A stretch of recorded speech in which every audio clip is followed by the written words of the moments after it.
두 분 또 이 패널 모시고 오늘 말씀 나눠보도록 하겠습니다. 이광재 명지대 석좌 교수님 나와주셨습니다. 안녕하세요. 네, 어서 오세요. 네. 그리고 신세돈 송명여대 명예교수님 나오셨습니다. 안녕하세요. 반갑습니다. 네, 어서 오십시오. 네, 반갑습니다. 또 경제 전문가를 모셔서 든든합니다. 저희 좀 오늘 많이 배우겠습니다. 관세 전쟁이 이게 지금 심각해지고 있는데요. 그러니까 이게 정치인들이 이렇게 말로 허풍 떠는 거는 많이 봤는데 이렇게 막 바로 집행을 해가지고 관세를 매겨버리고 이러니까 이 시장이 완전히 공포 상황입니다. 지금 요즘 상황 두 분은 어떻게 보세요? 교수님 저부터요? 전문가시죠. 이거 먼저 하시죠. 트럼프 관세. 그러죠. 근데 이제 우리가 트럼프를 이해하려면은 트럼프 뒤에 소위 브레인이라고 하는 두 사람을 이해를 해야 돼요. 하나는 나바로라는 사람이고 또 하나는 스티븐 미란이라는 사람인데 스티븐 미란이 지금 그 대통령 경제자문위원회 위원장을 하고 있는데 이 친구의 그 최근 논문을 보면 1차로 관세를 때리고 2차는 환율을 때린다 하는 기본 플랜이 있어요. 네. 그래서 지금 관세를 때리고 있는데 그래서 이렇게 세간에서는 관세는 나중에 나올 환율을 위한 하나의 지렛대다 이런 이야기를 하고 있는데 어쨌든 지금 그 트럼프가 하고 있는 그 정책 소위 넓게 보면 보호무역주의잖아요. 이거는 지난 3세기 1800년대서부터 세계 경제가 지속적으로 성장해 온 근간이 되는 자유무역을 완전 뒤집는 정책이잖아요. 그래서 이게 만약에 성공한다 그러면 지각 변동이다. 엄청난 국제 경제 사회 흐름을 뒤바꿀지도 모르는 그런 의미에서 이게 지금 시작이지만 주목을 하는 결론 정리하면 어마어마한 지각 변동의 조치에 일막을 풀었다. 저는 이렇게 보는 거죠. 그런 보호무역 흐름으로 갈 수도 있을 거라고 보시는 건가요? 지각 변동이 실제 일어나서? 성공할 확률은 저는 굉장히 작다고 보는데 이제 우리 기본 국제 경제학에서 보면 소규모 개방 경제에서는 자유무역이 좋아요. 근데 미국은 대국이잖아요. 네. 대국의 경우에는 보호무역을 취하면 대국은 좋아질 수가 있어요. 네. 이론적으로. 네. 그래서 만약에 이게 성공한다 그러면 미국은 분명히 잘 살아질 텐데 나머지는 전부 가난해지는 그런 차원에서 놓고 보면은 성공할 확률이 얼마냐? 저는 10%도 안 된다고 보지만 이게 전반적으로 어쨌든 미국으로서는 대단한 모험이다. 저는 그렇게 보는 거죠. 이광재 교수님께서는 문명의 변화에 대해서도 굉장히 강의도 많이 하시고 하시는데 지금 그렇게 큰 변화가 일어나고 있는 겁니까? 어떻게 보고 계세요? 그리고 미국의 시대가 지금 저물기 때문에 이게 왜 생기는 거냐? 결국은 적자 문제가 심각해지고 기술 패권에 도전받고 있는 거고 그리고 또 하나는 그 미국의 기축통화 자체가 흔들리기 때문에 이 판 자체를 흔들려고 하는 거라고 저는 생각합니다. 그런 면에서 저는 아마 미국이 나 혼자 살자고 이렇게 하는 거는 아마 세계적인 불황을 가져오게 될 거다. 아마 스태그플레이션을 가져올 가능성이 많다. 그런데 우리 연말에 하늘이 무너져도 살 길이 있다. 네. 하는데 우리 바람과 함께 사라지다라는 소설 보면은 레드 버틀러가 혼란이 왔을 때 돈을 벌 기회가 온다 이런 얘기를 하잖아요. 네네. 지금 이런 혼란의 시기에 오는데 첫 번째는 결국 우리가 뭘 할 건가 중요한데 하나는 유동성 위기에 부딪히지 말아야 한다. 그러니까 만약에 국내 어떤 기업이나 여기서 유동성 위기가 오게 되면 굉장한 어려움을 처할 수 있다는 거 하나. 두 번째로는 결국은 첨단 기술이 없으면 무너진다는 것. 첨단 기술을 어떻게 가질 거냐. 세 번째는 결국은 이 제조업을 어떻게 지켜나갈 거냐. 결국은 현재 중국이 전 세계 그 제조업의 30%거든요. 독일, 프랑스, 미국, 한국, 일본 합친 것만 하거든요. 네. 이러면서 한국이 어떻게 제조업을 지켜나갈 건가 이런 게 중요하겠다. 아니 사실은 그동안에는 미국에서는 자기들은 금융을 하고 이렇게 최첨단 기술 가지고 이렇게 서비스를 하고 지적재산권을 가지고 이렇게 우리는 먹고 살지 그렇게 하찮은 그 막 기름때 막 묻힌 제조업 이런 거 안 해. 그랬던 거 아닙니까? 사실 자기들은 발권력, 기축 동안 말씀하신 발권력 가지고 뭐 열심히 돈 찍어가지고 전 세계 막 뿌리면서 사들이고 계속 기술을 선도하면서 세계를 어떻게 보면 질적으로 조금 앞쪽으로 계속 끌고 가는 역할을 하겠다고 했는데 지금은 사실 트럼프가 얘기하는 거는 말씀하신 대로 관세 인상해서 벽치고 우리도 이 안에서 만들래, 제조업 직접 할래 이러는 거 아닙니까? 그러면은 우리 제조업이 더 어려워지는 거 아니에요? 그렇죠. 근데 아까 이제 이광재 교수님 말씀 중에 이제 미국이 저물고 있다. 저물고 있는 말하자면 증거 중에 하나다. 굉장히 숨어 있는 게 아까 우리가 지금 그 미국의 제조업은 계속 쪼그라들고 금융이 계속 먹여 살려왔잖아요. 그리고 그 과정에서 달러가 굉장히 강세가 되어 왔잖아요. 제가 아까 미란이라는 친구가 지금 미국의 문제를 하나는 제조업과 수출의 문제지만 다른 하나는 환율의 문제라고 했잖아요. 네. 그 내용이 뭐냐면 달러가 너무 강세다. 달러가 너무 강세이기 때문에 아까 이제 관세 정쟁 다음에는 달러를 가격을 떨어뜨리는 약세로. 말하자면 1985년도에 있었던 플라자 네. 합의 같은 거를 이제 만들어내겠다. 그걸 우리 말하려고 합의라고 하잖아요. 네네. 그게 이제 깔려 있는데 그렇게 하지 않을 수 없는 상황이 뭐냐면 지금 미국 시장을 소위 주식 시장이나 이 금융 시장을 떠받든 주축 세력이 외국 자본이에요. 그러니까 외국들이 그러니까 네. 미국을 제외한 모든 나라들이 네. 수출해 갖고 번 돈을 그걸 미국 시장에다가 굴린 거예요. 그러니까 너나 나나 할 것 없이 물건 팔아먹고 그 돈을 가지고 달러를 사니까 달러가 강세다. 그래서 이거를 고쳐야만 미국이 산다. 여기 이렇게 돼 있거든요. 네. 그러니까 아까 이제 지적하신 것 중에 미국이 아까 뭐 손에 기름때 묻혀 그냥 우리가 주식해가지고 돈 벌고 근데 지금 그렇게 해왔는데 그 와중에 외국들이 어마어마하게 번 돈이 주식시장에 들어와 있는 거예요. 상징적인 나라가 중국 아니에요. 네네네. 그러니까 지금 미국은 고민이 뭐냐면 얘네들이 돈을 빼버리면 네. 미국의 기초 자체가 흔들리는데 제조업도 없지. 네. 그리고 주식에서 먹고 살던 기반도 없지. 그러니까 사실 아까 그런 면에서 지금 상황이 어쩌면 미국에 말하자면은 잘 나가던 시절이 끝나가는 상황을 인식하고 지금 그걸 어떻게 무리하게 관세하고 환율을 조작해서 버텨보자. 그렇게 우리가 해석할 수도 있는 거죠. 그러면은 아까 우리 제조업하고 첨단 기술 중요하다고 이광재 교수님 말씀하셨는데 그거를 지키기가 우리는 수출을 해야 되는데 수출하기가 어려워지면 예전보다 훨씬 힘들어지는 거 아닌가요? 어떻게 지켜야 되죠? 모르겠습니다. 미국만 관세를 치고 또 다른 나라들은 자유법을 지키는 미국의 건지. 문제하고 우리 한국의 문제는 상황이 조금 달라. 왜? 우리 경제가 뭐 세계 14위, 13위라고 그러지만 미국에 비하면 10분의 1도 안 되잖아요. 전 세계로 보면 한국은 모리알 같은 작은 나라란 말이죠. 그러니까 우리가 어차피 전 세계 시장을 대상으로 장사를 한다고 치면 우리가 모든 산업을 다 기술력을 갖고 다 첨단 기술 할 필요는 없지.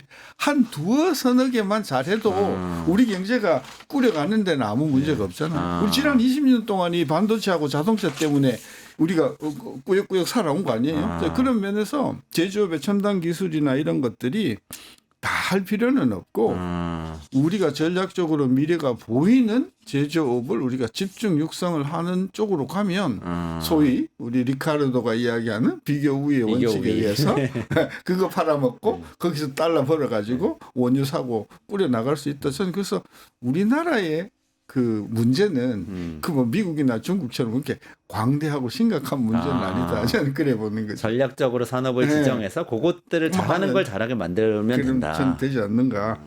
근데 이제 크게 보면은 이제 그러면 뭘 먹고 살 건가라는 문제인데 결국은 이제 박정희 대통령은 중화학공업, 김대중 노무현 대통령 IT, 결국은 이제 AI로 가는 건데. AI 혁신이 일어날 거냐 안 일어날 건가 중요한데 AI에서도 뭐가 한국에 맞을 거냐가 중요하잖아요. 저는 그래서 피지컬 AI 로봇 산업이 될 거다. 엔비디아 젠슨 왕이 얘기했던 거. 그래서 결국 로봇 그래서 산업이죠. 제가 그렇죠 로봇 산업제.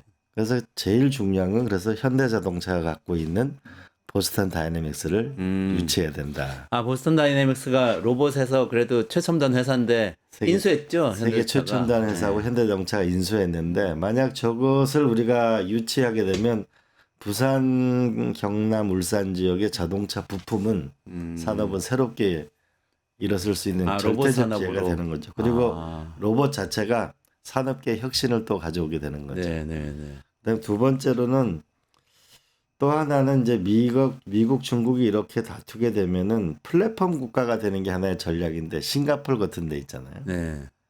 그잖아요. 이런 전략, 그러니까 금융산업이나 국제기구나 다국적 자본이 와서 우리가 싱가포르보다는 잘 할 수 있잖아요. 이걸 어떻게 만드느냐. 그다음에 또 하나는 이게 제가 오랫동안 고민했는데 앞으로 수출 상품이 뭐가 될 건가.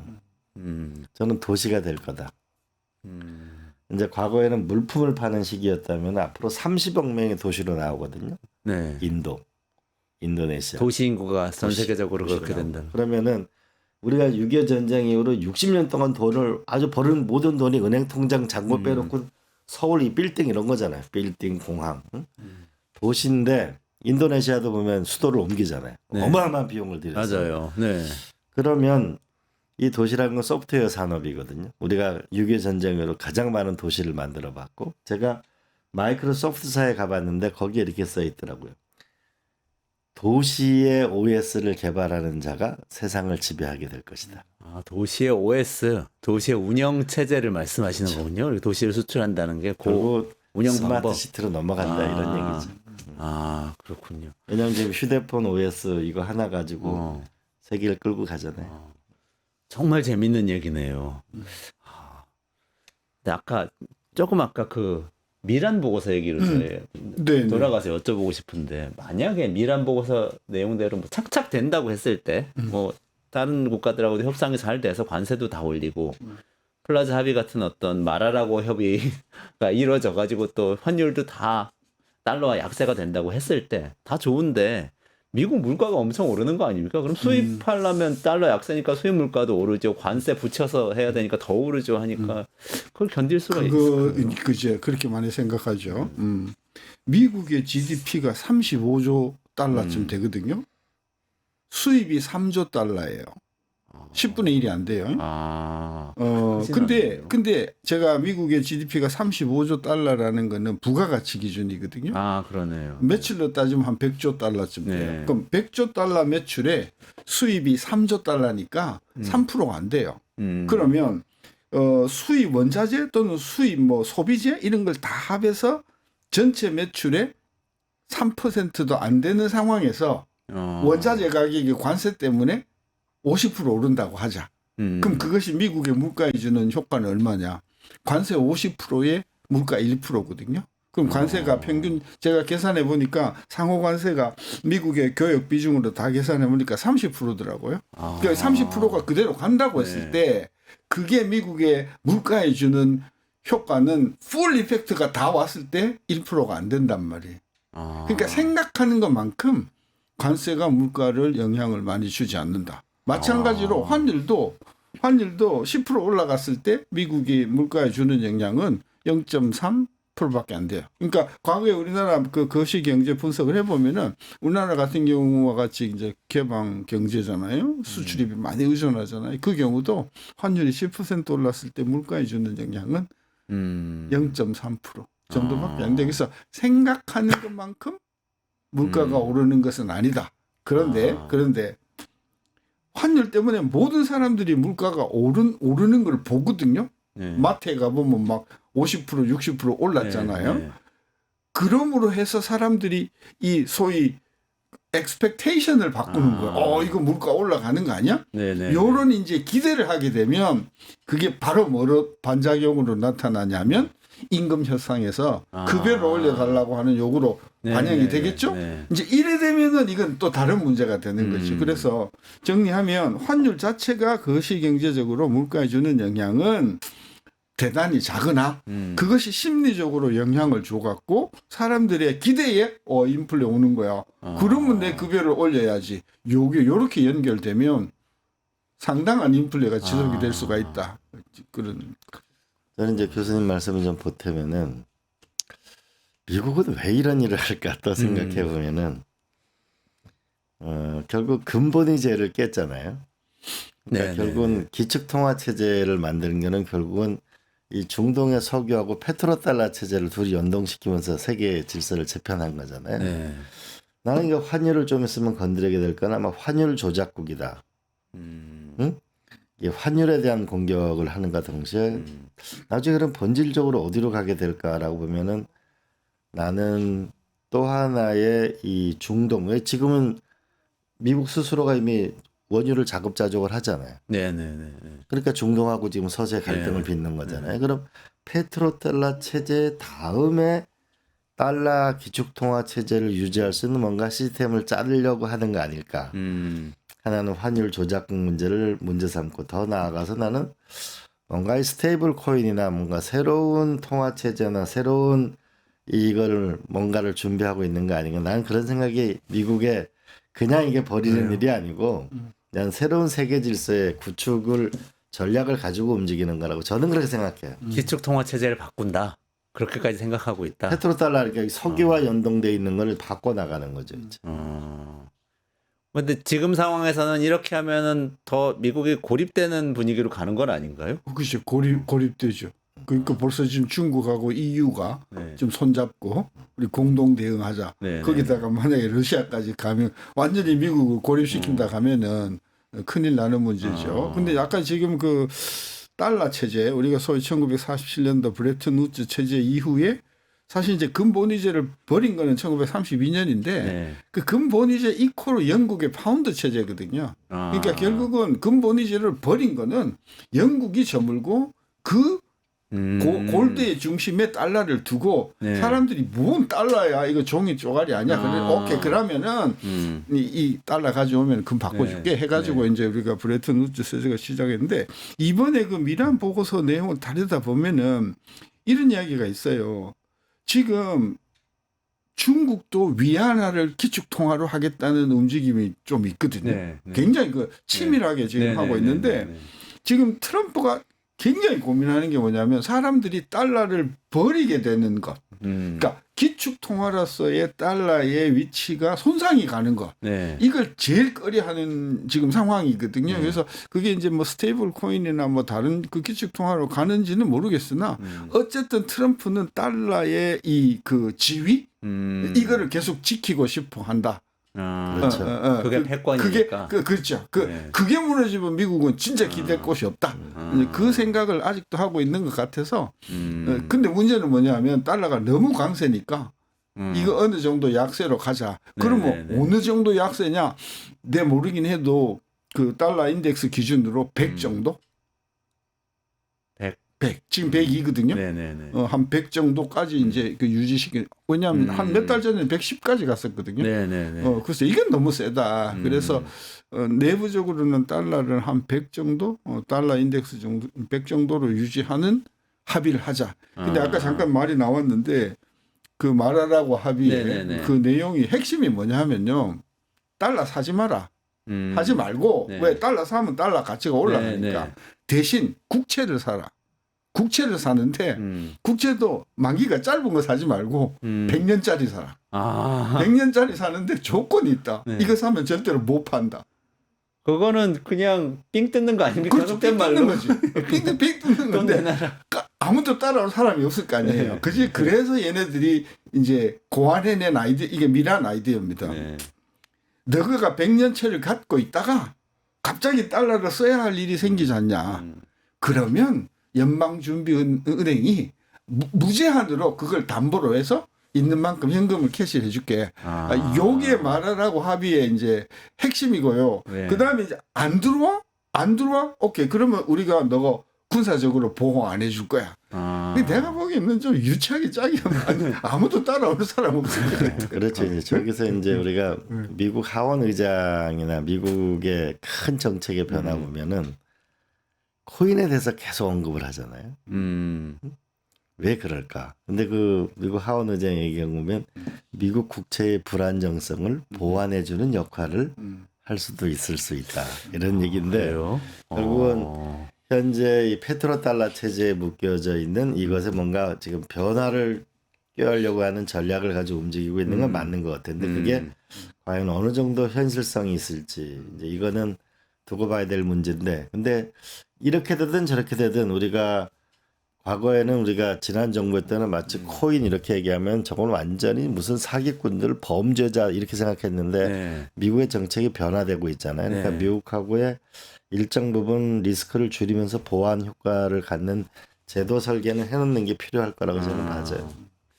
상상력을 최대한 발휘를 해보자면 코인이 어쨌든 그런 말씀하신 역할을 하려면 국제 결제에 사용이 되거나 아니면은 외환 보유고처럼 이렇게 자산으로 보유할 수 있거나 국가가 이렇게 돼야 되잖아요.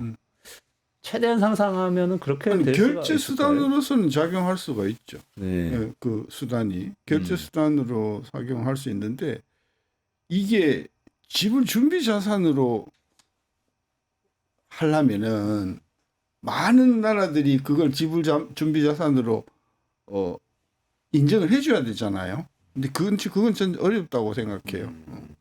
달러는 그래도 그리고 금은 그래도 뭐 위안은 그래도 스위스 프랑은 뭐 그래도지만 코인을 지불 준비 자산으로 한다?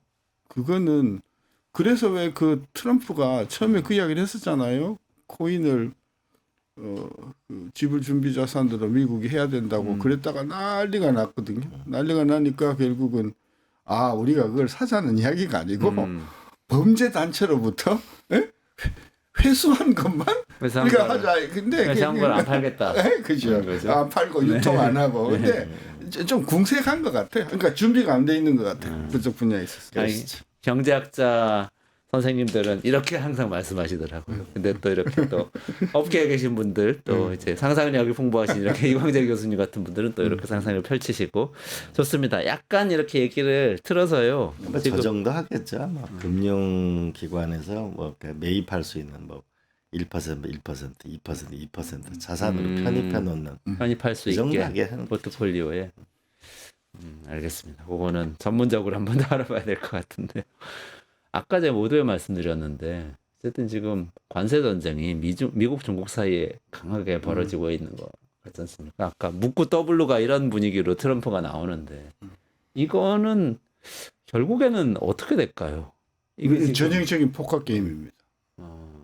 왜냐하면 1월 20일 날 취임하고 나서 그 트럼프가 대통령 명령을 이그제큐티브 오더를 한 100여 개 냈거든요. 근데 거기 들여다보면 우리는 중국으로부터 양보를 얻어내는 게 목적이다.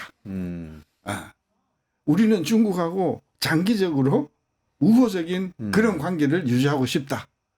라고 하는 문장이 있어요. 네. 그래서 얘네들이 중국을 때리는 거는 우리가 알고 있는 중국으로 그냥 박살을 내가지고 완전 지구상에서 지워버리겠다는 뜻이 아니고 싸움을 어느 정도 이렇게 줄이고 중국하고 말하자면 원만한 그 미국이 수용할 수 있는 정도의 공정한 무역으로 가는 거를 바라고 있다 하는 문장이 있었거든요. 제가 글을 놓고 그래서 미국이 처음에 이제 기존 관세에다가 20%를 때렸잖아요. 20%를 때렸을 때 이제 미국에서는 중국이 뭔가 좀 이렇게 협상하자고 나올 줄 알았거든요. 네. 안 나왔거든요. 네. 그러니까 34%를 네. 때렸거든요. 안 나왔거든요. 네. 보복 관세. 근데 보복관세 딱 그러니까 이제 그냥 50 몇 프로인가 뭐 해가지고 104%를 만들었는데 저는 아마 조만간 6개월 안 가서 중국하고 저는 타협을 하고 저는 이번에 관세 정책의 기본 타겟은요 중국이 아니고 저는 EU하고 동남아시아라고 봐요. 그래서 상호 관세 넣은 거 보시면은요 네. 48% 49% 나라들이 전혀 엉뚱한 나라들이었거든요. 예를 들면 타일랜드, 뭐 그다음에 태국, 태국하고 그다음에 또 마다가스카르. 마다가스카르. 그러니까 뭐 그 여기 공식이 많이 웃기는 공식이긴 하나 어쨌든 네. 40% 넘어가는 나라들이 전혀 상상도 못하던 그런 나라들이 나왔잖아요. 저는 그래서 이 관세 전쟁은 일단은 한바탕 그냥 소동을 하고 마무리 단계로 저는 넘어갈 것 같고 진짜 우리가 걱정해야 될 거는 환율 정쟁. 얘네들이 지금 이야기하는 마라라고를 포함한 환율에 대해서 어떤 입장을 가지고 오는가. 이제 그거에 오히려 더 더 큰 충격이 될 가능성이 크다. 음. 왜냐하면 이게 지금 자충이거든요. 달러를 약세를 끌고 가면 미국 시장에서 돈이 어마어마하게 빠져나갈 수가 있잖아요. 그걸 막아야 돼요. 그러니까 제조업을 살리려면 환율이 약세가 돼야 되는데 약세가 되면 또 미국에서 자본이 빠져나가니까 이러지도 저러지도 못하는 저는 그런 환경에 처해 있어서 얘네들이 이걸 어떻게 풀어나갈지 앞으로 그래서 하반기가 되면 이게 관세 문제가 어느 정도 마무리가 되면 환율이 전 세계 금융시장의 큰 이슈가 될 거라고 봅니다. 아마 일단 그 관세로 크게 압박해 놓고 카드를 가져오라는 거 아니에요. 그렇죠.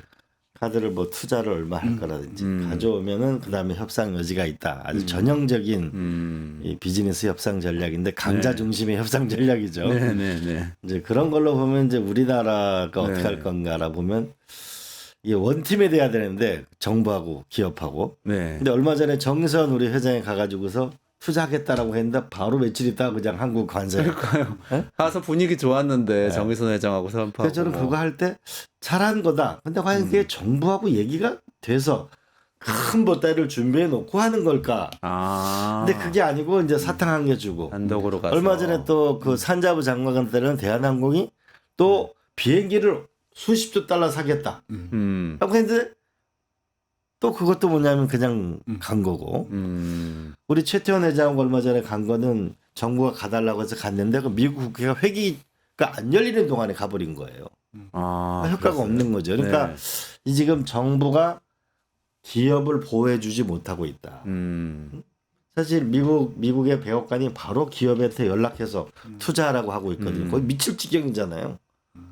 그렇잖아요. 그렇죠. 그럼 이게 정부가 결국은 기업하고 협상 전략을 다 짜서 그러면 이제 우리가 언제 협상을 이제 결국 차기 대통령이 할 수밖에 없잖아요. 네네. 그럼 큰 틀의 협상을 주고받고 하는 이런 원팀과 이 큰 전략이 필요해 보여요. 그러지 않으면은 이제 뭐 꽃감 한 개 주고 또 얻어맞고 뭐 이제 사탕 한 개 주고 또 얻어맞고 이렇게 될 가능성이 많고 지난번 바이든 대통령 시절에 130조 투자한다고 했는데 아직 우리 삼성전자 준다는 보조금 못 받고 있잖아요. 그렇죠. 우리는 미국에 투자한 곳이지 무슨 바이든 대통령 믿고 한 건 아니잖아요. 네. 미국이 왜 이런 글로벌 스탠더드에 맞지 않는 나라인가라고 또 싸움도 해야 되고 그죠? 그러면서 우리가 좀 이렇게 미국을 땡기는 전략이 또 뭘까를 빅딜 전략이 뭘까를 난 생각해야 된다고 봐요. 그러지 않으면 일방적으로 거기 계속 오면 계속 거기에만 대응하다가 보면 우리가 어려움에 처하게 되는 거죠.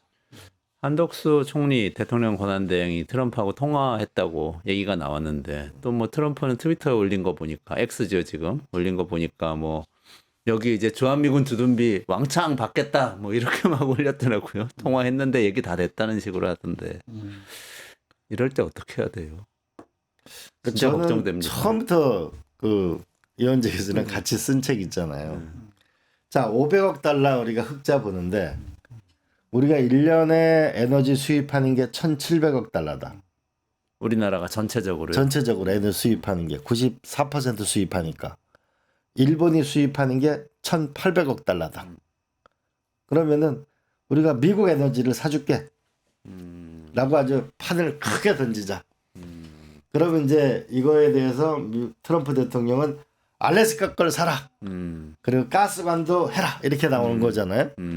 그럼 일단 우리가 에너지를 사는 입장이니까 유리한 입장 아니에요. 물론 가스관은 경제성이 마땅치 않죠. 근데 대만은 투자하겠다. 20억 시가르 수상은 투자하겠다라고 지금 거의 입장이 나오고 있어요. 그럼 우리가 한국하고 일본하고 공동으로 에너지를 구매하겠다라고 한국하고 일본하고 같이 나서면 그러니까 미국한테는 좀 더 유리하잖아요. 그러니까 이거 500억 달러 시시하게 이런 거 가지고 하지 말고 우리가 큰 틀의 에너지 동맹을 이루면서 협상을 하자라는 큰 걸 던져서 유리한 지위를 갖는 거. 응? 그렇잖아요. 그다음 두 번째는 방위비 얘기하지만은 28,000명 얘기하지만 사실 미국하고 또 트럼프 대통령 얘기를 보게 되면 방위 산업하고 조선 산업은 또 우리와 긴밀한 협력 없이는 미국의 저 이제 항공모함하고 구축함을 어떻게 할 거예요, 저걸.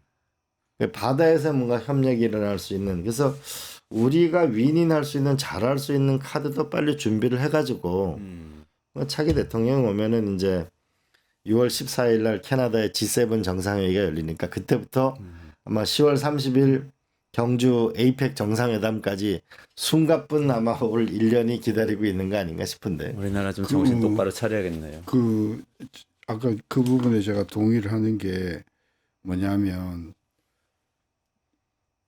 미국이 제일 그 겁을 낸다고 할까? 그게 뭐냐면 그러니까 미국이 편한 게 뭐냐면 미국 대 한국, 미국 대 일본 네네. 각계 전투잖아요. 네네네. 그러니까 걔네들이 제일 두려워하는 게 이게 공동 전선을 저는 구축하는 게 저는 제일 저는 겁이 날 거라고 봐요.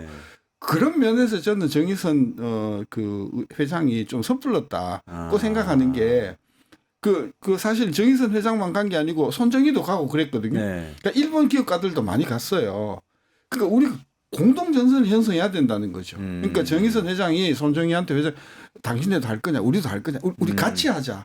그 같이 카드를 내 가지고 미국과 한국에 그 일본에 유리한 거를 해내자. 저는 그런 면에서 한일 이제 미국의 그 보도가 난 거 봤죠. 한중일 그 세 장관이 손잡고 있는 거 보고 막 미국이 큰일 났다고 하잖아요. 그러니까 그게 걔네들이 지금 겁내는 게 그 부분에 따라서 뭐 중국을 우리가 같이 손잡는 거는 뭐 한다고 하더라도 적어도 한국, 일본, 대만 정도는 손잡을 수 있는 거다. 또 하나는 뭐냐면 지금 대통령이 공석이잖아요. 네. 한덕수 뭐 대행이지만 대행이잖아요. 네. 근데 이시바는 수상이니까 그런 면에서 우리가 좀 핸디캡이긴 하나 일단 공동으로 우리가 작업을 하는 것이 우리한테 유리하다고 보는 거고 아까 조선은 우리 언론에는 굉장히 우리나라만 독보적으로 뭐 군함을 만들 수 있고 수리할 수 있는 줄 저는 그렇게 보도가 나가는 게 그 사실이 아니라고 봐요. 그래요? 일본도 어마어마 지금 세계 그렇죠. 3위입니다 지금. 네네네. 그리고 앵화가 약세가 되는 바람에 걔네들이 마음만 먹으면 조선의 어떤 능력 그리고 기술 면에서 한국을 얼마든지 저는 따라가거나 어떤 능가할 수 있는 그 캐파를 일본은 지금 가지고 있다고 보거든요. 그런 면에서 보면은 이번에 뭐 트럼프가 한국에 대해서 막 조선에 대해서 막 엄청나게 눈독 들이는 것 같이 저는 아니라고 생각해요. 그 조선에 있어서는 일본이 상당한 우리가 아직도 그 항공모함을 못 만들어 봤는데 일본은 이미 2차 세계대전 때 항공모함을 만들어 본 나라잖아요. 네. 저는 그래서 이렇게 조선이 됐든 뭐 이런 방위 산업에 있어서도 일본하고 미국이 가까워질 가능성이 훨씬 더 크다. 저는 그런 점에서 너무 그렇게 우리 조선이나 우리 방위 산업이 그렇게 김치 국물 마시는 거는 이 전형적인 관료들의 자만심이라고 생각하는 거죠. 지금 이제 그런 면에서 이제 이런 게 논의가 되고 있거든요. 미국에는 상업용 선박에 대해서는 미국에서만 만들어야 된다 이런 법이 있잖아요. 그래서 지금 미국에서 일단은 생각하는 게 뭐냐면 그러니까 한국, 일본 이 조선회사를 합자회사 같은 걸 생각을 해요. 그러면 우리한테는 유리한 환경이 생길 수 있죠. 네. 그다음에 그 미국에서도 한 나라만 하는 것보다는 우리 사실 한미일 군사동맹은 우리가 굉장히 그거는 거리를 둬야 될 일이거든요. 그러나 뭐냐면 한미일의 경제협력이다. 조선협력이다. 네. 에너지협력이다. 그리고 방위 부분에 협상이 들어가면 우리 같은 경우는 조금 유리한 게 일본 하듯이 우리한테 해달라. 뭐냐면 일본의 미일 방위조약 제1조는 일본의 유사 상황이 되면 언제든지 미군이 가게 돼 있어요. 자동 개입이에요. 자동 개입. 네. 근데 한국은 뭐냐면 협의하게 돼 있어요. 그러면 이 문제를 어떻게 할 거냐 그러면은 왜 자꾸 돈 얘기만 하냐. 그렇잖아요. 그렇게 되면 결국은 방위라고 하는 거는 조선 문제가 없으면은 이 세계 바다를 통해서 미국의 방위력을 구사하는 건데 그런 면에서 이번에 우리가 일본하고의 역사 문제는 역사 문제지만 한편으로는 미국의 협상 카드를 높이기 위해서라도 같이 협력하는 것도 나는 좋은 방안일 수 있겠다 이렇게 봐요. 그러면 이제 조선 쪽도 좀 유리해지는 게 있고 특히 우리가 뭐 북극 항로 쪽으로 가게 되면 우리가 뭐 쇠빙선이나 이런 데서는 중국 다음으로 우리가 세계적인 기술을 가지고 있으니까. 일각에서는 지금 우리가 한중 FTA가 있잖아요. 한일 FTA는 없는데 한중일 FTA를 해보자 이런 얘기도 있던데. 아니요 한중일을 아예 해보자는 거죠. 한중일. 네, 아예 삼국? 네네 아예 왜냐하면 한일 FTA는 또 우리나라 기업들이 그렇게 반대를 한다는 거예요. 그렇죠. 여러 제조업 경쟁 관계 경쟁력이, 때문에. 근데 이제 예. 중국을 우리가 매개를 해서 가지고 들어가면서 뭔가 만들어 보자. 근데 그게 이런 얘기가 무슨 있더라고요. 그게 무엇을 전제를 해야 되냐면 한중 FTA가 사실상 FTA냐? 그게 FTA가 아니에요. 그냥 모습만 FTA지. 그리고 사실 그걸로 큰 무리를 일으켰는데 트럼프가 그랬잖아요. 한국의 관세율이 50%라고. 그때 우리나라는 그 무슨 소리냐? 우리는 한미 FTA를 제로라고 그러는데 한미 FTA 때문에 우리 관세가 제로라고 떠드는 사람도 그 한미 FTA 읽어보지도 않은 사람이에요. 아, 그러니까 공산품 일부에 대해서는 관세가 완전히 철폐된 건 맞지만 그 외에 상당 부분에 한미 FTA 페이지가 1000페이지가 넘는데 네. 그 대부분이 뭐냐면 농산물에 대한 보호 규정이거든요. 아, 그러니까 사실상 뭐 관세는 없다고 하더라도 그동안의 여러 가지 그 비관세 장벽을 네. 감안하면 관세 상당액으로 따지면 50% 넘어가는 관세가 사실상 많아요. 네. 따라서 아까 한중일 FTA는 아니 FTA를 제대로 하고 뭐 해야지 그것도 아니고 말이지 엉성하게 한 FTA는 차라리 안 한 만도 못한 거죠 사실은. 예, 그건 한중일 FTA는 그거는 가야 될 길 너무 먼 길이에요. 왜냐하면은 아까 좀 전에 말씀하셨던 한미 FTA 결국 농업 문제는 그거는 사실은 우리가 많이 빼놓고 한 거잖아요. 네네네. 알겠습니다. 그 외환 문제로 좀 넘어가서 얘기하면서 마무리 지어야 될 것 같은데요. 지금 어쨌든 환율이 너무 빨리 오르니까 지금 많은 분들이 외환위기 또 오는 거 아니냐 이런 걱정을 좀 하고 계세요. 그리고 지금 환율 전망 어떻게 보세요? 아까 말씀하신 대로라면 다시 낮아져. 네. 해야 네, 되는데 그렇죠. 미국 지금 네. 우리가 하도 IMF 때 엉성하게 뛰어가지고 그리고 2008년 9년에도 사실 IMF 당시에 말입니다. 1997년도 말에 우리 외환 보유고가 280억 달러 장부상이 있었어요. 네. 우리가 IMF한테 비상금융으로 받은 돈이 160억 달러거든요. 그러니까 IMF한테 비상금융 받은 돈보다도 장부상으로는 더 많이 우리가 외환 보유고가 있었어요. 근데 그게 문제가 뭐냐? 못 받을 돈이었던 거죠. 부실 채권이었던 거예요. 그 다음에 2008년 우리 금융위기가 있었을 때 강만수 장관 있었을 때도 우리 외환보유가 2,800억 달러거든요. 2,800억 달러나 있었음에도 불구하고 그걸 가동을 못한 이유가 뭐냐? 이게 전부 채권이고 주식이었던 거예요. 그러니까 파는 순간 가격이 떨어졌으니까 네. 이거를 50% 그러니까 1,000억 달러에 가까운 손실이 나는 거예요. 그러니까 기재부에서는 그 손실을 낼 수가 없으니까 이거 놔두고 우리가 600억의 그 딜을 한 거잖아요. 그런 관점에서 보면 지금 우리나라가 지금 그러니까 정부 그다음에 뭐 한국은행을 포함해서 정부 그다음에 기업 그리고 금융기관 등등이 가지고 있는 돈이 적어도 받을 돈만 하면 2조 달러가 넘어요. 물론 줄 돈이 있으니까. 다 빼면 한 1조 달러 우리가 네트로 가지고 있거든요. 절대로 한국의 외환위기는 안 일어난다. 즉 채무 불이행이 그 97년과 같은 그거는 안 일어난다. 그리고 만일의 경우에 달러가 쇼티지가 나면 그 쇼티지를 메꿀 수 있는 지금 장치들은 꽤 많이 있어요. 수압도 있고 하니까 외환위기는 저는 안 일어나는데 뭐는 걱정이 되냐. 환율은 지금 1,500원이 뚫어질 가능성이 크다. 그게 이제 문제인데 하반기에 이제 그 관세 문제가 어느 정도 가라앉고 미국이 본격적으로 달러 강세 문제를 손 좀 본다고 하면은 저는 빠르게 원화 환율은 1,400원대 아래로 내릴 가능성이 커서 일단은 지금과 같은 패닉 상황은 저는 오래 못 간다. 그런 관점에서 환율에 대해서는 추석 지나고 나면은 저는 빠른 속도로 안정이 될 것 같고 봐요. 저도 뭐 이 결국 관세 문제는 아마 트럼프 대통령의 이 미국 중심의 경제를 끌고 가기를 일종의 카드라고 봐지고 이제 협상 국면이 시작하면서 안정화될 거라고 봅니다. 다만 현재로 보면 우리가 그 기업 부채도 상당히 높거든요. 이래서 사실 시중에서 얘기되는 몇 개의 기업들이 있잖아요. 유동성 위기에 빠지면 반드시 이건 어려움에 봉착하는 그거를 안 막는 게 안 생기도록 하는 게 중요하고 좀 전 교수님 말씀하셨듯이 우리가 2008년도에도 그렇고 이제 미국과 통화 수합을 했거든요. 지난번 우리 코로나 때도 했잖아요. 네네네. 그때 이제 미국 캐나다 국회도 그랬고 일본 국회도 그랬고 국회에서 만장일치 결의안해 가지고 미국과의 통화 수합 결의안 같은 걸 했거든요. 근데 지금 과연 통화 수합이나 이런 게 필요할 수 있다라고 하면 나중에 패키지 딜 차원에서 이런 걸 미리미리 준비했다가 수합이나 이런 상황을 더 우리가 일본 같은 경우는 미국하고 굉장히 안정적 지위를 가지고 있잖아요. 그런 면에서 하면 훨씬 더 심리적 안정감은 커질 수 있겠죠. 그리고 일본은 우리보다도 훨씬 더 이 외화 상황이 좋아요.